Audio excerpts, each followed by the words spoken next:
Port Jeff Pulse, Tuesday morning, gloomy. First gloomy date we've Do you want had. to play the Karen Carpenter song again? No, we got to play something that's more applicable. My friend wrote a Trump song.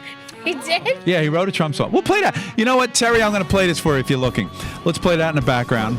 I mean, he did win, so let's celebrate by playing the song that you never got played anywhere except 2 plays on YouTube.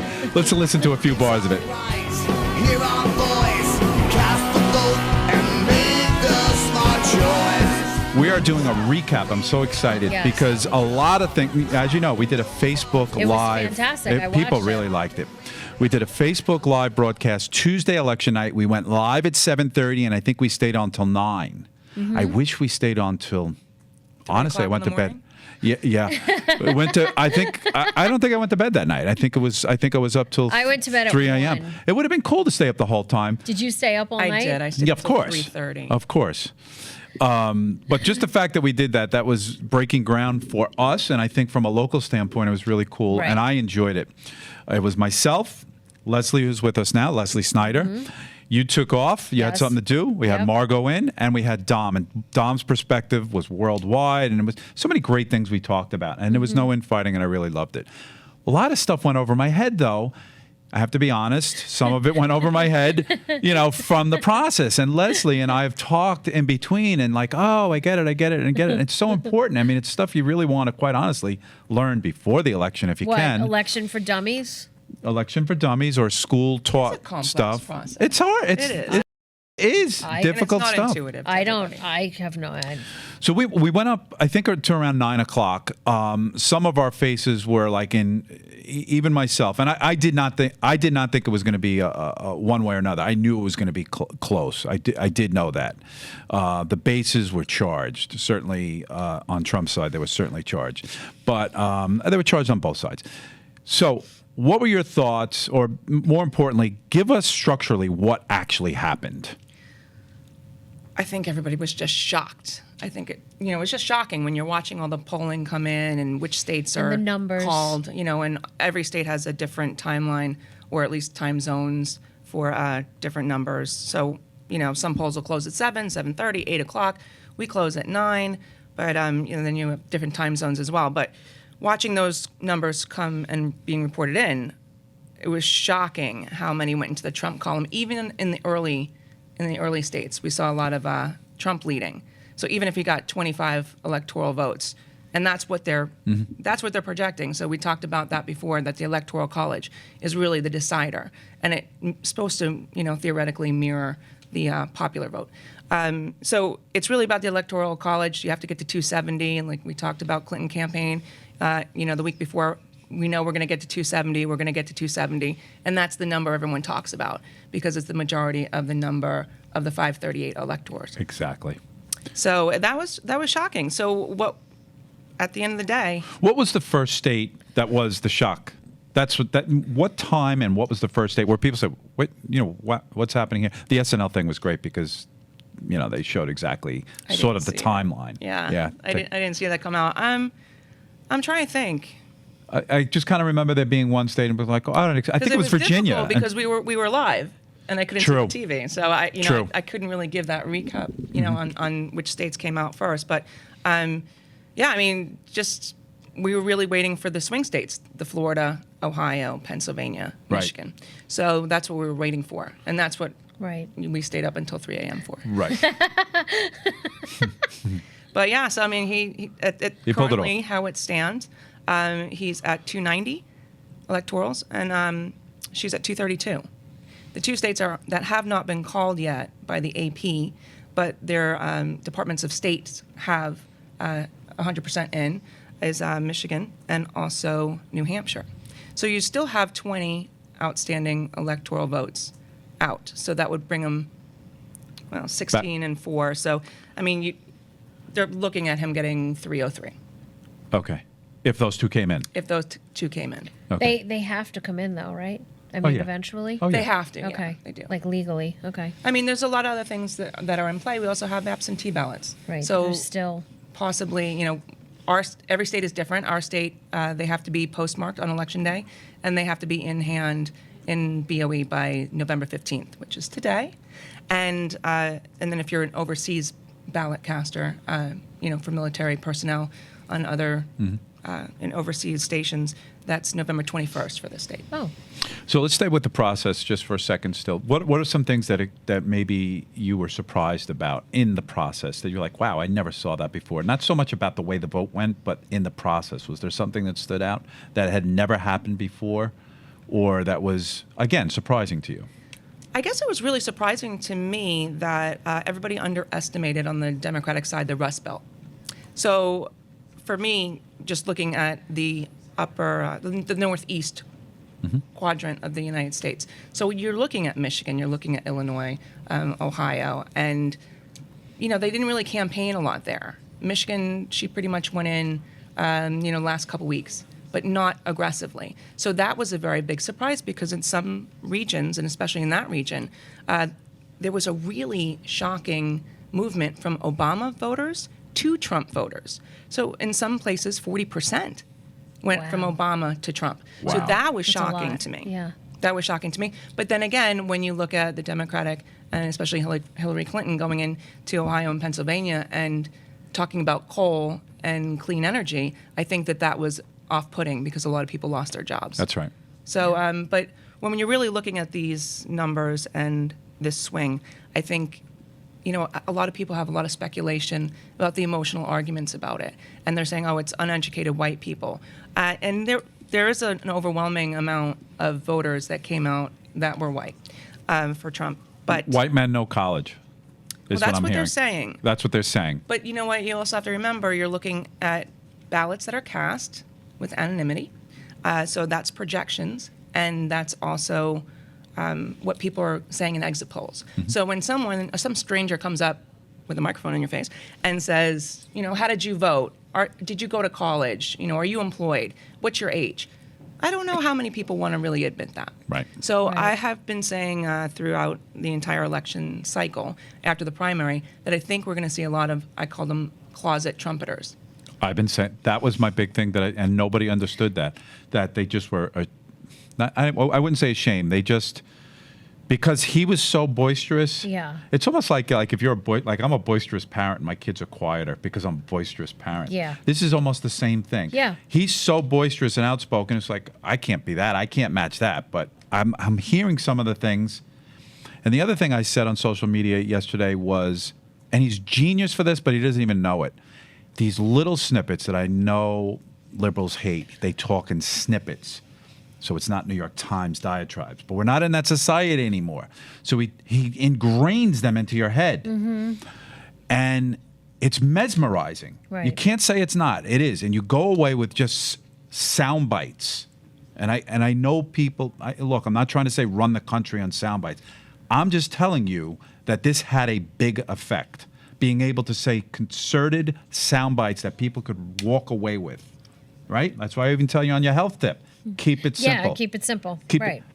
We Well, have too much going on in our brains. We're in a Because- Twitter society. Well, that's what I was going to say. Correct. Our brains we don't operate in like long bandwidths anymore. Right. I mean, we're, because of all the social media, we're constantly like flipping and looking, and it's, Just from a this time quick perspective, stuff. you may have time because it's part of what you do to delve into articles and really read them. That's why we have you on. But the Right. common person, double income, two working, they go away with snippets. They heard some things that were disconcerting from Trump, and then they heard some things that say, yeah, I do want my job. I'm just translating what that came into. Depending on what media outlets you were listening to That's or paying true, too. attention to. So that Right. was, I think if any, everyone wants to point the finger. Was it Comey, that letter, reopening the investigation. I don't know if you can point to anything. They say Jill Stein and Johnson, that ticket. Would it have moved something in Michigan? Yeah, because that might have created that margin of error because Right. he's only up in Michigan by 13,000 votes. That's slight. That's a slight lead. So when you're looking at something that's just over 1 percentage point or 2 percentage points, and Jill Stein gets, and the Johnson ticket gets, 3%, is that a margin of error? That would have, if there was no third party candidate. Right. So now let's talk about the outfall, because you did travel. You know, we saw what we saw, we heard what we saw here, but you were in places where you talked to people that have direct reaction to this.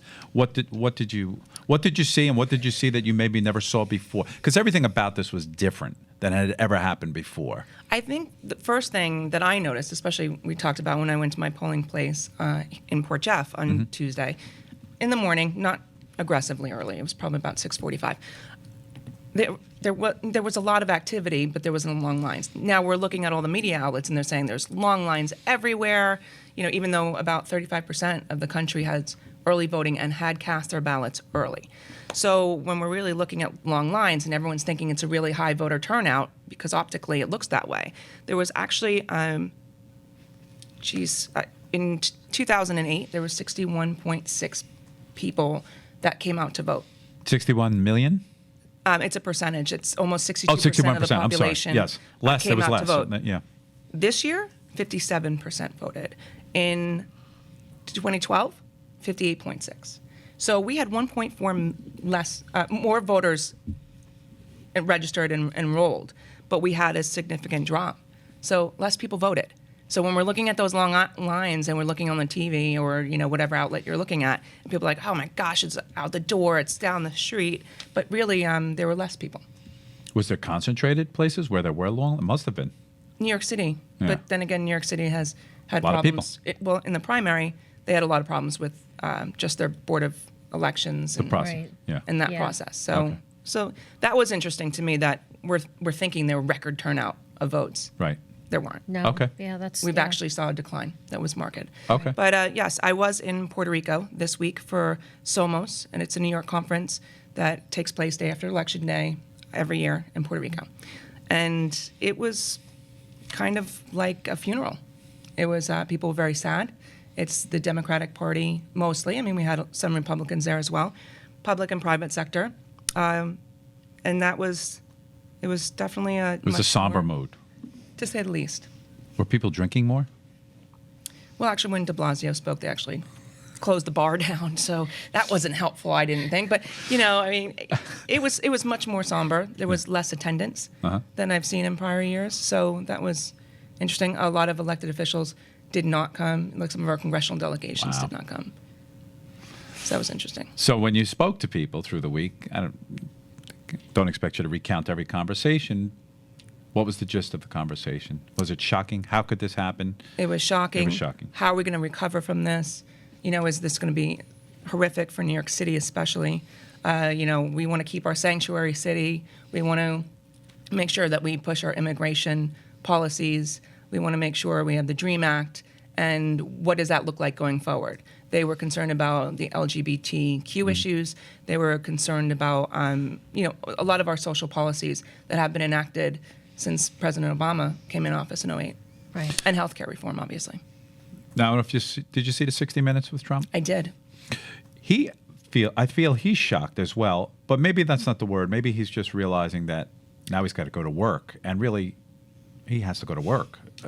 It's the magnitude of it. I It's mean, I so don't know how you big. digest that, especially being a non-politician beforehand. So Yeah. huge.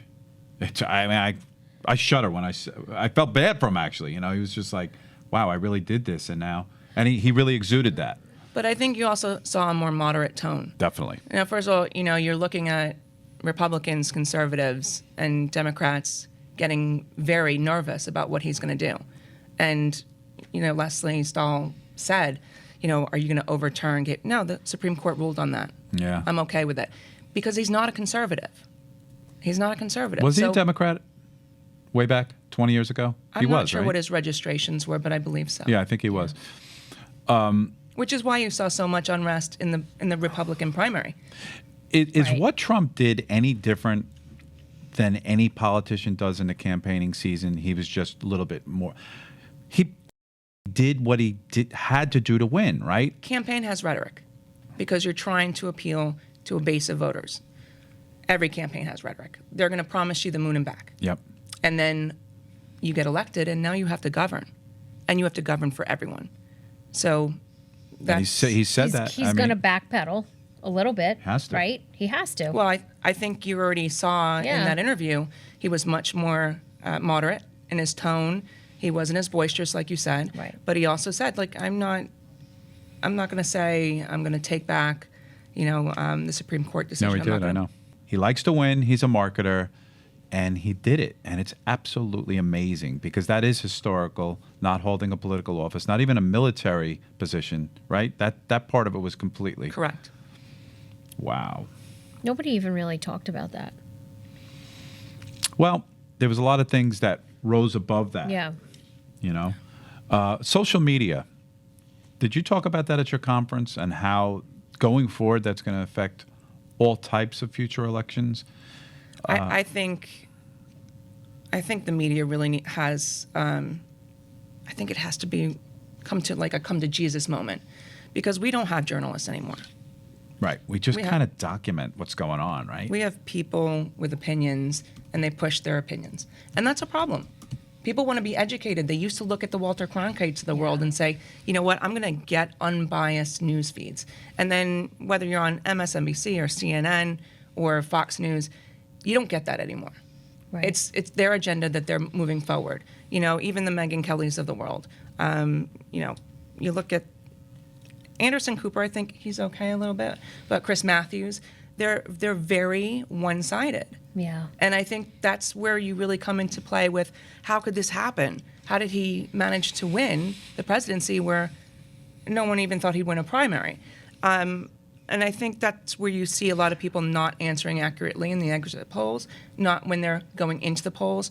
There are a lot of people that didn't put out lawn signs, people that were accosted in parking lots because they had a bumper sticker and then they had to remove them. We ran a show on a gentleman that put up a Trump sign at the Frigate, and it was ripped down. So Stolen. we were well aware of that. Putting Trump, the character, the person aside, I think it's absolutely wonderful that this could still happen in America. To me, it spells out still the American dream. By the way, I found the part that really encapsulates this. The press takes Trump literally, but not seriously. The supporters take him seriously, but not literally. So that's the case for how he did it, or part of it. I think then you see that there's a very big disconnect between the media taking him literally and Right. underestimating the populace taking him seriously. Now, when I say populace, obviously he did not win the popular vote, but he did get a plural. I mean, she has the plurality. Neither one has a majority. It was close, right? Yeah, so she has currently 47.81% of the vote, popular vote, and he's got 47.28%. I consider that close, but I guess a lot of people don't because That's it's very close, but when you're looking at 133 million people voting, that's slight. Maybe at this point she's up by 400,000.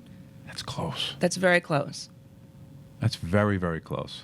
So, again, on the popular vote, but then you're looking. That's the whole conversation about the electoral that's the college. conversation. Yeah. Right. Maybe she's going to win it with 700,000 votes when all is said and done. But that's why you have the electoral college, because she could have gone into New York City, which she won handily. You can go 90% to in Manhattan. Columbus. Right? Yeah, I don't know if it was 90, but I think Actually, I Staten have the Island numbers. was Trump, but Manhattan was 90%. Staten Island is a red island. I mean, that's unbelievable. Yeah. It's like 4 miles away. Why does it change so much? That's amazing. I have my own theories, but I don't know if that's going to be helpful. Okay. But I mean, when you really look at it, there's Well, Staten Island is a vast majority of the people that live there are all Blue blue collar, collar, yeah. hardworking firemen, police officers, individuals. I mean, I have a bunch of friends that live on Staten Island. So, yeah, I do too. I mean, that's why they voted that way. Right. Did you see what Manhattan was? Because it was pretty amazing. No, I don't. I'm looking at the New York numbers. Well, people use it as a case that he lives in Manhattan, so people in Manhattan don't like it. But Manhattan's a world city, so I don't know. What's your thinking on that? That he lives there and he would have gotten like 10, whatever it is, 15% or 20% of the vote. Does that matter? Does No. that speak to you about anything? It just really speaks to me about the fact that we have an electoral college, because when you're looking at, I don't know, I think it's 43% of the state, New York State's population Right. is in New York. Yep. So now he gets to hire how many people? I was told 4,000 hires will happen. Yes, he's got a lot of agencies and a lot of positions and a lot of appointments to make. Wow. You getting a job? I have Are you getting a job? You're getting a job, I know. No. I like Port Jefferson. I'm staying here. But John Laval might be getting a job, right? What do you think? I haven't discussed it with him.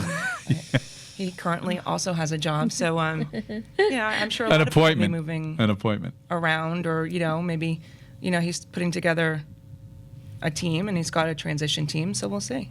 Now his kid's a part of that transition team, and he made a change with Christy, right?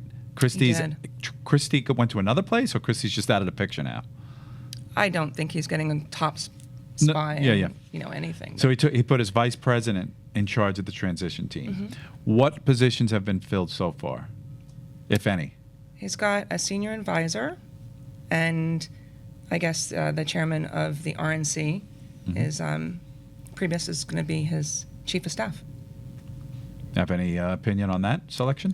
I think it's really interesting. His senior advisor is going to be Bannon. So he was the editor. Breitbart. So that gives everybody kind of a mental hiccup. Yep. So that's appealing, I guess, to the... Way right. And then you have Priebus, who is part of the establishment.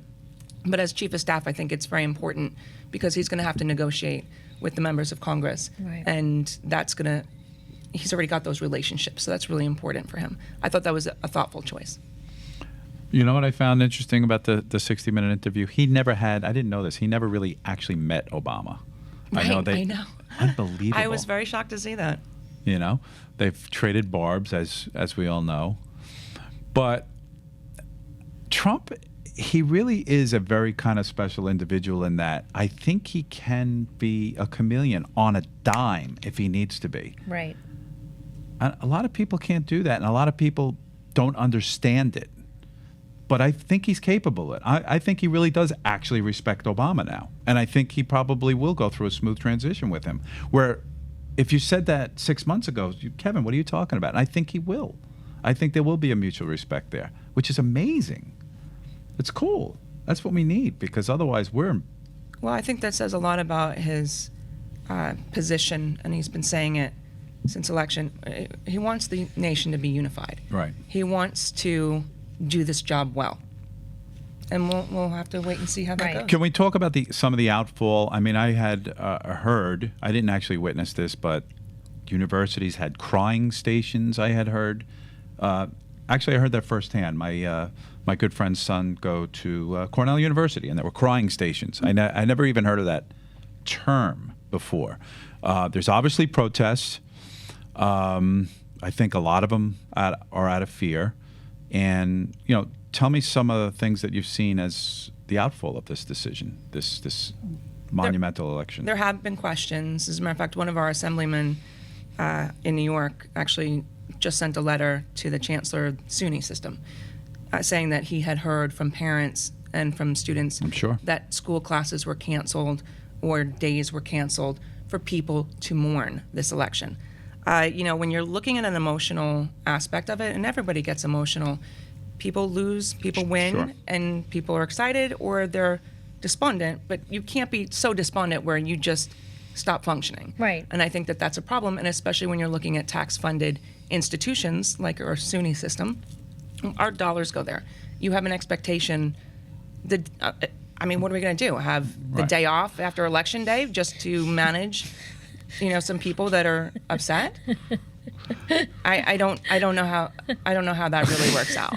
I mean, people are expected to perform. If everything's shut down for one person or 1,000 people's emotional impact or crisis, I think that that's a problem. I think it's irresponsible. Yeah. So he wrote a letter and asked for more information, wanted to know her position on it, and wanted to know exactly how many schools, classes, etc., were there full days, because unless it's an emergency and it Right. should be Right. something substantial, Right. not just like if there was an inch of snow on the ground and Right. they canceled school, it would be Right. a problem. If there's Right. a foot of snow, okay, we understand there are going to be Or delays. a terrorist threat. Exactly. Or closing schools the day after 9/11. That I could say to me. I mean, I don't, to me. It's an emotional crisis. Right. Well, that was an emotional crisis. I don't think. But that was a transformative. Correct. I mean, you couldn't. No doubt. We had no phones. We didn't have Right. transportation. Right. Right. Yeah. Aside from the emotional aspect, we were not Yeah, functioning. right. Physically, right. Tangibly, there were, the infrastructure, right. Let's go back to the local level. I had asked the question that night, possibly what this, now we know the result. What does this mean to the changing Long Island landscape of politics? Well, so currently, obviously we had our state races as well.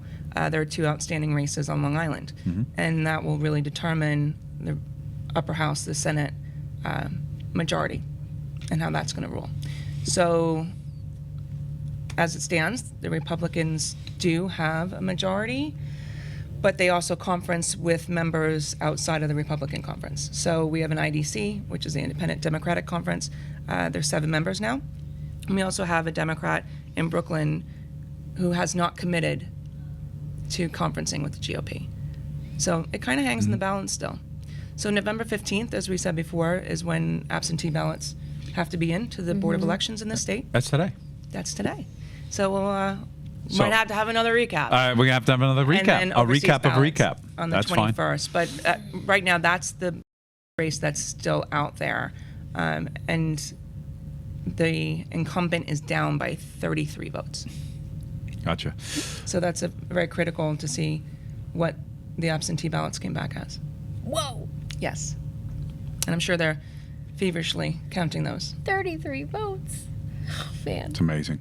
It's a great process. We appreciate. I think you should come back because we learn every time you come back. And I know you have to get to your next meeting. I do. And Leslea, thank you so much for this Thank you for recap. having me We'll move again. This was forward. excellent. We will move forward. This was excellent. Like we said last week, we will all get through this. We will all get through But we this. really, you know what? Look, there's a lot of times where you really look at sensitivities to people's feelings, and then, you give people time.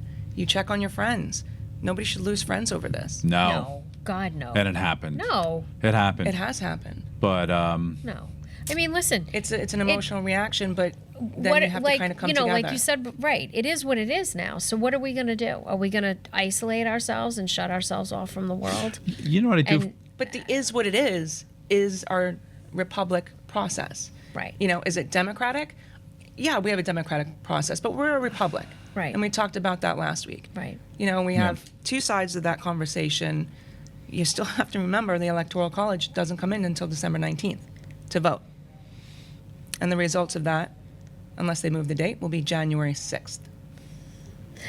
Now, I doubt it's going to be a nail-biter. Are you because going to the obviously- inauguration? You are, aren't you? That is still out. I may, but I don't know yet. Okay. I've never been to one. I would like to go Me to one. neither. Very cool. Thanks again. We'll see you next time. Thank you. Thank you for having me. You're welcome.